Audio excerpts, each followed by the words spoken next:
I'm ready if you're ready. I'll just keep moving. Yeah, but I don't want to hear banging and... Like that? Yeah, exactly.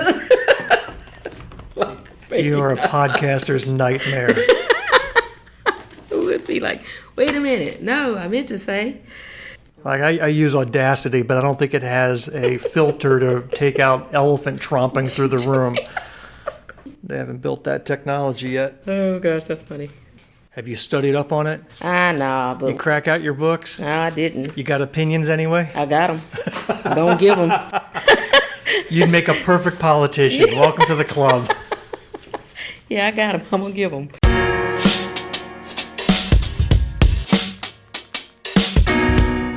Welcome to Black, White, and Blue in the South, a podcast discussing Democratic politics with a Southern flair.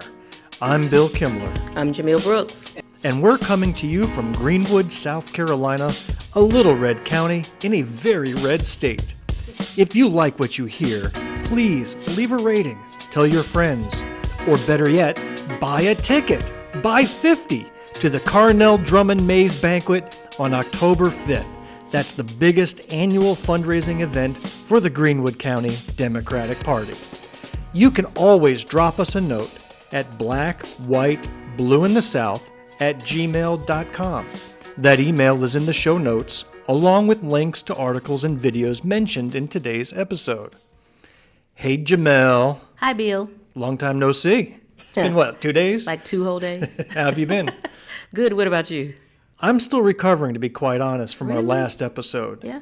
And It'll put you in especially shock. the revelation you made. Oh. That you are on Tim Scott's and Nikki Haley's texting list. Well, that you're text buddies with them. I'm embarrassed to say that they got my number somehow. I'm still recovering. I'm beginning to wonder if you are kind of a mole. I can't be. There's no way. I wouldn't be a good mole. Just when you thought you knew a sister. I know, right? She throws something in there. You don't ever have to worry about that from me on them two.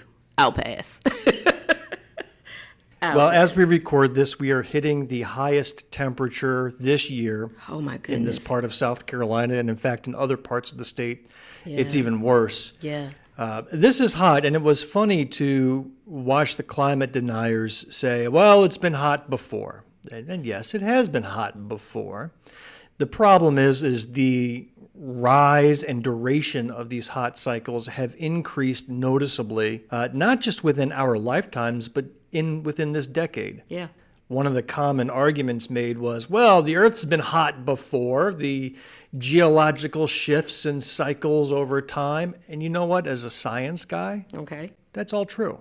It All does. right. The Earth goes through cycles. There are ice ages. There are heat ages. It goes up and it goes down. But the thing that they don't appreciate is that those cycles are across millions of years. Millions. So while, yes, temperatures do go up and down, they are spread over fractions of degrees in a decade, where it adds up over centuries and millennia. Wow. We're seeing that same effect in a generation. I'll tell you this, I remember being in the Northeast 25 years ago. We would get some serious snowstorms in the winter. That's part of the charm of being in the North. Yeah. Snowstorms, 6 feet of snow. Oh, wow. That's 5 not feet for of me. snow. Yeah. I mean, you'd walk out and you're shoveling for hours. It's just the way it was. Okay. Right? And that was normal for this region of the country. But in just a decade or two, it got to a point where maybe we would get a snowstorm that winter, and usually only a couple of inches. Whoa. Like, you could see a noticeable change in a decade or 15 years. I think it's noticeable. I don't know how we're still making excuses. There's something definitely going on, and it's not normal. Now, you're native to South Carolina. I am, but I don't know this South Carolina. This is a new South Carolina. I mean, I was driving the other day, and I was on the phone, and one of my girlfriends said, hey, does your car say 100 degrees? And I was like, nope. Julia says 99. Julia's my car.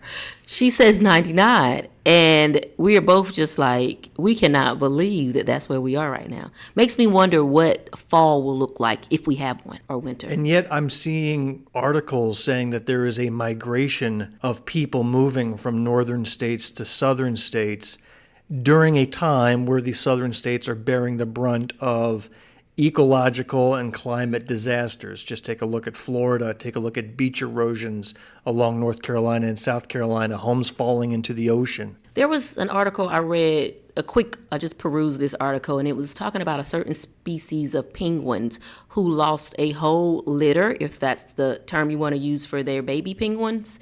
They watched the whole litter not survive because of the melting ice. So that's like almost a whole population of whatever species penguin this was that is being wiped out because of the melting ice. I'll have to send that to you because you're sciencey. No, like that's okay. I don't think I need to see anything about dying baby penguins. I'm just saying it's sad. It is sad. I'm sad enough. You're going to make me sadder? I'm sorry. I thought I'd share that. Baby penguins. Sad. And now for the news. For up-to-the-minute reports, stay tuned to this station. Now the news. There was a headline in the Index Journal, that's the local paper here in Greenwood, South Carolina, going back to May, and the headline on the front page was, "Higher mortality numbers have many causes." What kind of mortality numbers, you ask? Oh, what kind of mortality numbers? Thank you for playing along. Did I not give you the script? My apologies. The type of mortality is about babies and mothers dying in South Carolina. And the very first sentence says, and no one is sure why. Oh. So they interviewed executives from Self Regional Hospital, from DHEC, from other activist organizations. I'll just hit you with some quick facts. Okay. The Bureau of Maternal and Child Health shows South Carolina's infant mortality rate rose by 12% from 2020 to 2021. That's within a year. It rose 12% and has grown by almost 40% since 2017 for infants born to non-Hispanic Black mothers. Huh. So 12% overall, Okay. 40% for Black mamas. Yeah. They recognize these numbers are the highest in a decade, while the rest of the nation, infant mortality is dropping. South Carolina is rising. And the fact that Black infants are disproportionately suffering, dying at a rate 2.5 times of white infants, Okay. has left a lot of them scratching their head. There are a lot of numbers in this article, but those are the key ones that we need to focus on. But this article doesn't tell you why. Matt Logan, who's the president and CEO of Self, and Yes. I've met Matt. He's a really good guy. Really nice guy. He says, quote, honestly, I don't know if we have a firm answer on that. Why would one demographic be affected more than others? No one knows. Quote. So that's an honest answer from a medical professional. But here's the kicker, Jumelle. Okay. I'm leaning in. In 2021, Okay. a House bill was introduced by Representatives Garvin, Robinson, Thigpen, Cobb, Hunter, Matthews, K.O. Johnson, Brawley, and Hill. Some of Okay. those names you may recognize. I do. They introduced a bill in March of 2021. It's called the South Carolina Dignity in Pregnancy and Childbirth Act. Okay. You know what this bill is about and what it proposes to do? Number one, create a study committee. Oh. To do what? Study Yeah. maternal mortality Get that answer. and why non-Hispanic Black women are suffering and their children are suffering at a much higher rate than other demographics in South Carolina. Okay. How did that go? Over here, Matt Logan is scratching his head. We need to study this. Yeah. 2023. 2021, there was a bill that was submitted saying, let's study this.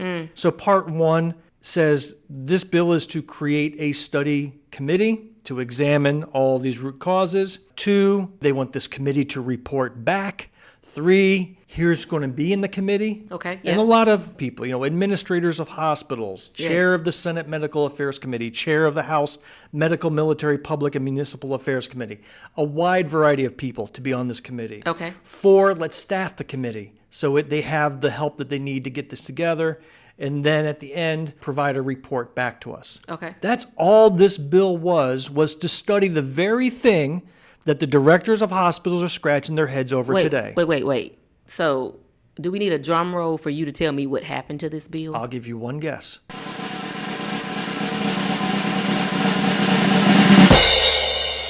It didn't go anywhere. It didn't. Now, It did pass the House by a narrow margin. Of course, local representative from Greenwood, John R. McCravey, voted against it. You mean the one who's saving lives and he's happy? Exactly. Okay. He apparently does not want to know the root cause of why there is a higher infant mortality rate among black mothers. Somebody tell him black and But brown still it people have passed, babies. but then it never did get brought to the Senate. A bill, as you know, has to pass both the House and the Senate before Correct. it is given to the governor Correct. to be signed into law. And it never got picked up by the Senate, and then it just died. Presto changeo, it's 2023. It's a new legislative cycle, so everybody has to start from scratch, and this bill is nowhere to be found this year. Wow. That strikes me as odd, and it also strikes me as a lost opportunity for the Index Journal to point out this fact. It was a fantastic article otherwise, full of facts and figures and interviews and everybody questioning we don't know why. Okay. And you talk about what is legislation for? It's for moments like this, saying Yeah. let us as a state fund a study to find out why and provide these medical professionals with some guidance and directions or some clues as to where we might go. You know, I have what I'm going to say is it may be indirect because the source is something that each individual will have to find, but there is a plethora, a large number of research that's been conducted within the black and brown communities as it relates to mortality rates that are associated with pregnancy. This is not new to us. I think one of the things that healthcare or clinicians will have to open their minds to realize is that for years, black and brown women have tried to explain to their clinicians things that are happening with their bodies, and they're discounted as if they're not valuable. And this goes with, there's another theory that I would throw out, but I'm going to hold that for right now. But what I will tell you is that I believe that there has always been this disposition that black and brown women are stronger and can handle the pain level and the tolerance. And let's just discount it because maybe they're just seeking attention. Well, we know our bodies just like every other woman would know their bodies. And when we're telling you these things are happening, they're happening. I'm going to give you an example that happened to me. And now note that I've been on the admin side of healthcare for a long time. I saw a provider, and I was telling this provider what I was feeling. And I said, hey, there's some respiratory issues going here. I know that I'm not myself. I feel like and this is post-COVID, my lungs has not returned to its capacity. I know that anxiety is high. There's some things that are not right. And I will never forget this provider for looking me in my face and discounting it. And this provider said, you're not as sick as some of the people that I've seen.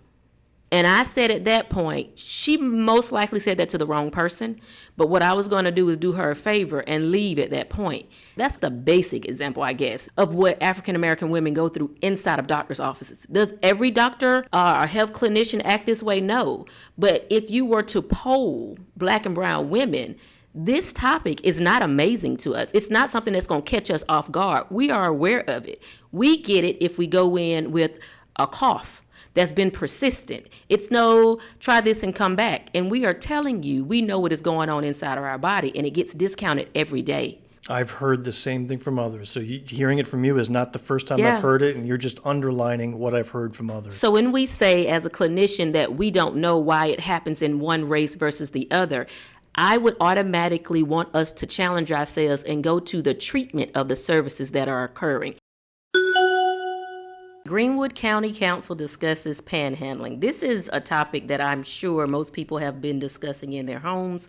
So I thought it was interesting that they've discussed this as well at the county council meeting. This took place on August the 18th. And I'm going to read you one quote that came from that meeting. We have countless resources available through churches and other organizations that handle this kind of thing.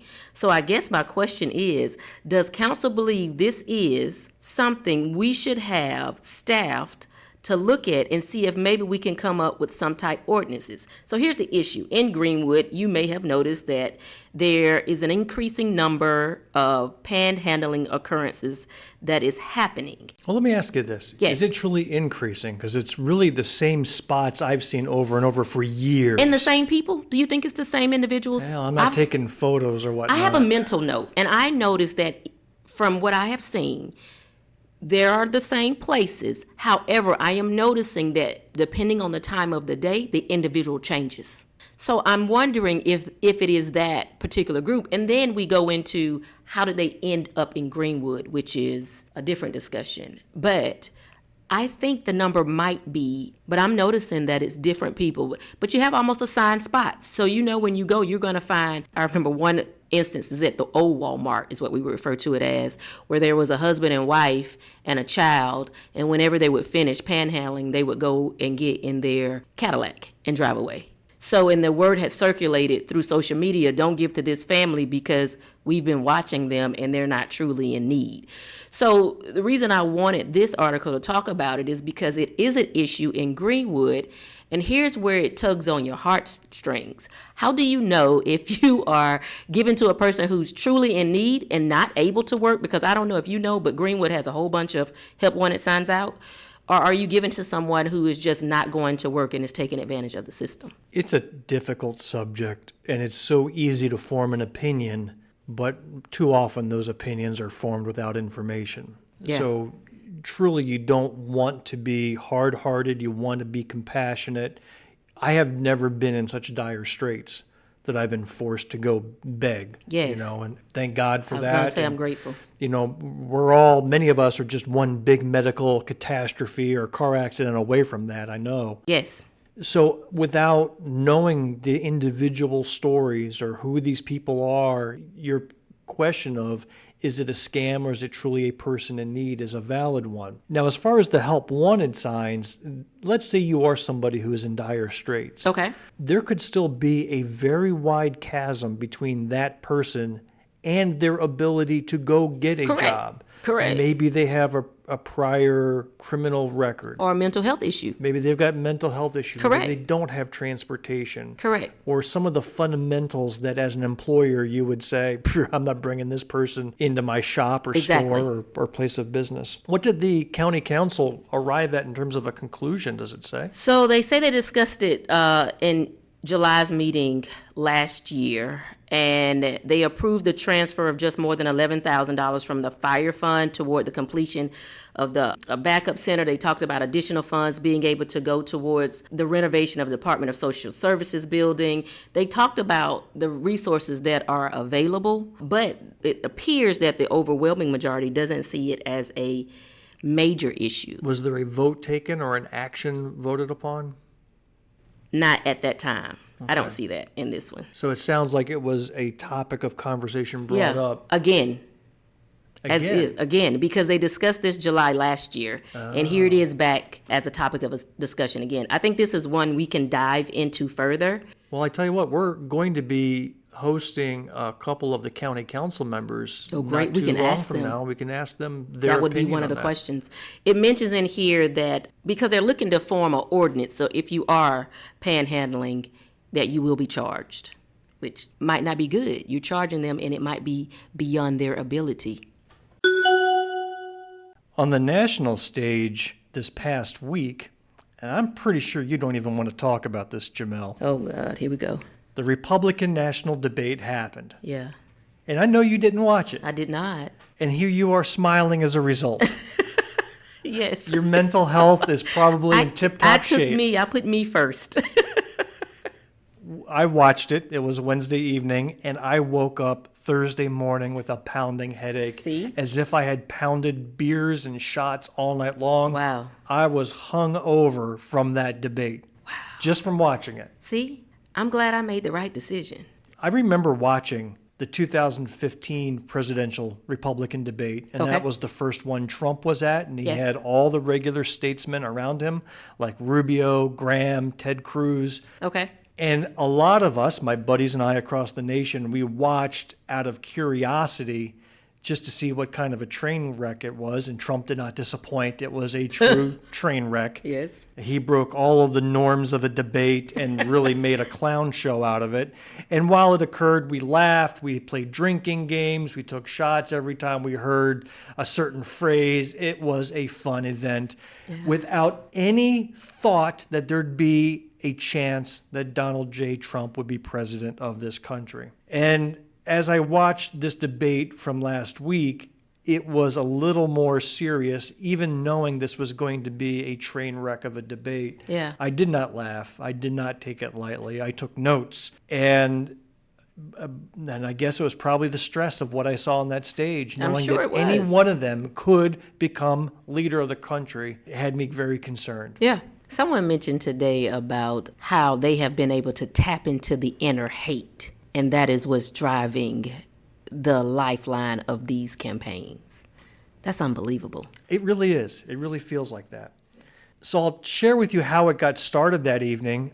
It was only broadcast on Fox News and other affiliated Fox networks. Okay. It was also simulcast on Rumble. Have you heard of Rumble? I have not heard of Rumble. I almost might not want to, but go ahead. Rumble is the MAGA YouTube. Okay, great. That's why. So it's a video streaming service, but it's meant for the extreme Republican conservative opinion. So it's a cesspool of videos. Great. So I started on Fox News. I don't subscribe to cable. I do everything digitally. Okay. So I went onto the Fox News website. They required me to enter in an email. Then they would send me a link to watch it. So 5 minutes before the show, I put in my email. I have a burner email for these sort of things. Got it. I was going to say, please do. I don't want them texting my phone, Jumelle. 2. And I never got the link. Oh, wow. I was refreshing my email inbox. Nothing. You didn't make the cut. I didn't make the cut. So I ended up on Rumble, and I had to put my computer through 10 antivirus sweeps afterwards. Yeah. But so I started watching it on Rumble. Rumble couldn't handle the load. It kept freezing up, kept buffering, kept delaying and stuttering. It was bad. About 15 minutes into it, I finally did get my email from Fox News. Okay. And so I ended up watching the rest of it on Fox. But right out of the gate, it wasn't a pleasant experience. Okay. It was really tough to separate out the, I would say, content of the questions and responses from the mannerisms and even some of the behaviors and just physical characteristics of the candidates. For example, DeSantis does not know what to do with his face. What do you mean? I will show you some of these pictures, but he would answer a question and smile in a frozen smile as if he was an alien being occupying human skin and hasn't figured out how to work the facial muscles yet. Whatever you're imagining, the actual image is worse. Oh my gosh. And the internet blew up after his first answer where he attempted to smile, and it looked like he was getting a prostate exam. Oh my gosh. At the very really? same time. I kid you not. Oh, Lord. Okay. They like to talk about winners and losers, so I'm just going to give my personal impression and not rehash what you could find on the internet. Okay, I'm ready to go. I think most surprising to me was Mike Pence. So not that my opinion of Pence has changed a ton. Okay. He was still up there, Bible thumping, and you know who Pence is. Yes. But he showed more of a spine and strength than I've ever seen him do before. He has an active hatred for Vivek Ramaswamy. Ooh. Hates the guy. All right, Pence. We might have something in a common. lot of his comments were directed at him, and Pence had some awkward moments for sure.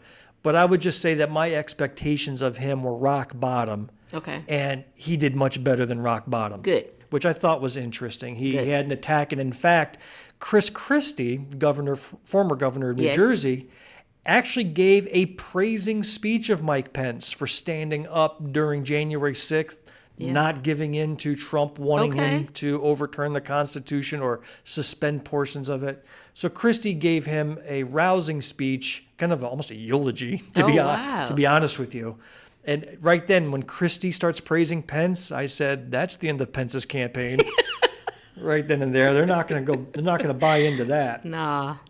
Tim Scott was the biggest loser, I thought. Lord. He came in with high expectations of being the likable candidate and walked away as a shadow. Who said he was the likable one? Who is saying That's that? his reputation in the Republican circles. He's the happy, jolly, friendly, Oh. Likable candidate. Got He doesn't it. get into the smearing. He's always talking bad about the Democrats, but he will never get into the dirt with fellow Republicans. Okay. So he has gotten the backing of fellow senators. We talked about in a previous episode how he's gotten a lot of endorsements from South Carolina lawmakers. Yeah. He's considered the likable guy. Okay. But he was barely a faint echo on the stage.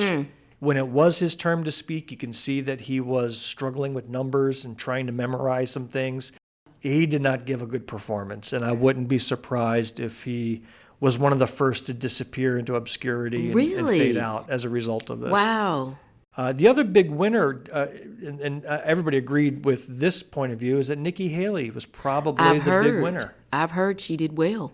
She handled her own. She was very comfortable up there. She Yeah. was very in control. She had a couple of zingers. She used some catchy lines like, I would say they're hackneyed phrases. You know, you want something done, get a woman to do it. Yeah. Okay, that's going to get Yeah. you the applause of the women. Yeah. Fine. But she did very much hold her own. The other two, Asa Hutchinson and Doug Burgum. I mean, if it wasn't for Doug Burgum's eyebrows, I wouldn't have even known Known who they he were there. was. Okay. So they were non-entities in this, but Vivek Ramaswamy, he stood in the middle. Oh my goodness. And this is the guy who was singly the most annoying, unlikable individual that I have ever seen since Donald Trump. He was trying to out-Donald himself Oh, wow. with obnoxiousness on the stage, interrupting everybody, saying the most outlandish things. Like he went up there and said, we need to frack, burn, and drill. I mean, he called climate change a hoax. He is leaning in to the most extreme of the MAGA Republicans, Oh my. parroting everything they had to say. There was one shot where DeSantis was speaking, and DeSantis was standing right next to Vivek. You could see Ramaswamy's hand in that person's shot. His hand was reaching out, waving in the air, up and down. And so this candidate was Just trying to give a tacky. response, and there is Ramaswamy's hand Just tacky. waving on the side of the screen. I thought there were going to be punches thrown, to be quite honest with you. That's what it sounds like. It sounds like there probably should have been some type of etiquette training before he approaches a stage. Well, I do encourage you to watch the next one. I don't know when it is, Whew. but we may have to have a watch party because I think it is important to see what's going on. All right, so let's talk about the article that came out in the state paper, State House Scorecard. Everybody loves a scorecard. my. Yes. So which South Carolina lawmakers got the most bills turned into law this year? So let me back up and help all of us. When you vote, you put an individual into an office or a seat that is supposed to go to the state house and work on your behalf. Interests, your morals and values, your ethics, your concerns should be portrayed in the laws that get passed. That's what you want. What you don't want is for them to go and sit and not be active. Votes matter. Do you ever wonder, like, how is it that you have some politicians that will actively say, hey, I need your vote, but then when they get in the House and the Senate, they don't vote? I think that's a bit much. All right. It's also something to watch attendance records, too. Ooh, yeah. You know, and I think we should probably find a way to publicly show participation in these votes. Yes. Because I don't know another job that we lay people can do, right? Where we can not show up, not be productive, don't hit the objectives, and still get to keep our job. I mean, this is like one of the only ones that I know, and I'm going to give you just some insight. I broke this score report down, male, female. I looked at the House and the Senate. Well, let's be clear what this report is measuring. So what it is going to show is, and let me back up and say this, as a disclaimer, because the certain individual did not pass a bill or did not co-sign a bill, it does not mean that they were ineffective in their role. It just means that they don't have any bills on the floor. So what this scorecard does is it shows you what bill that a policymaker originated. Okay, so they're the primary Correct. creator of this bill. Your thought process, you and a couple of other people probably went in, came up with this bill because you saw the need for it, right? And then it also shows if you taglined or if you co-signed with somebody else, so you tag team. So let's just say I started a bill, you jumped on that bill, both of our names would be on that, and But that would you show. were the originator. But I'm so the it's- originator, so it's mine. Yes. And then it shows how effective I was to get that passed. what this report showed for a lot is that there are a lot of bills that have been put on the floor of the House and the Senate, but the passing rate is down. I don't think we're being productive enough. What we hear is you hear bipartisan, and you need somebody who's going to be able to work with both parties to get the end result met. I'm not sure that we've been effective in doing that these past election years. Now, you all need to go and find this article and look for yourself, to look for your senators and see what they pull down. I got Billy Garrett. Okay, so Senator Billy Garrett from Correct. Greenwood and McCormick. Let's say it again. Greenwood and McCormick. Senator Billy Garrett introduced 6 bills. Senator Billy Garrett was able to pass 0. Now, we know that there probably were some contributing factors, but that's just the number to put out. All right, so let's talk House. Representative John McCravey from Greenwood. What is his record? Had 6 bills introduced, 0 passed. Okay, so in line with Senator Billy Garrett. And then there's another local representative, Daniel Gibson. That is correct. Who's part of Greenwood and also in McCormick. Correct. What was his ratio, win rate? Representative Daniel Gibson, 0. 0 what? 0 were originated by Representative. Oh, he wrote nothing. Correct. Okay. And he passed. Well, if you wrote nothing, you're passing nothing. 0. Great, you're good at math. 0. I do have a degree in math. So Now, as you said in the caveat, that's not the only measure of a legislator's effectiveness, because I'm Correct. sure we'll find some Democrats throughout the state with similar numbers. When I think about what is the job of an elected representative, I think of it being 4 things. 1, to write bills. I do. 2, to vote on bills. I agree. 3, to work on a budget and pass a budget for the state. And then 4, I'll call miscellaneous, meaning helping your community out, doing events, answering phone calls, helping people through various bureaucratic red tape. I mean, that's just the miscellaneous category of being a community servant. I agree. So this is a measurement of one of those, the number of bills you've written and passed. And Yes. we don't have a very good track record here We in don't. Greenwood. All right. So I think it's important for voters to pull down that scorecard. The scorecard isn't private. And before you show up to any polls to cast a vote, you need to recognize what the individual that you're going to vote for has done for you in the time frame that they've served, or recognize what they have not done for you and make the choice. A link to that data will be provided in the show notes, so you Yeah. can go take a look at your South Carolina representation Yes. and see how hard they are working on the legislative side of their job. And I know it's difficult because you're bringing in different groups of people with a little more than 20% of the bills presented in the House being passed. We have work to do, and I think that by diversifying individuals in the House, that might help. And with that, we are going to wrap up this episode of Black, White, and Blue in the South. If you too are a blue dot in a red sea, keep up the fight, keep up the faith. Progress is not won in a day, but rather over a lifetime of struggle and focus. We benefit today from the efforts of those who fought decades ago. Yes. We owe it to them to pay it forward. Yes.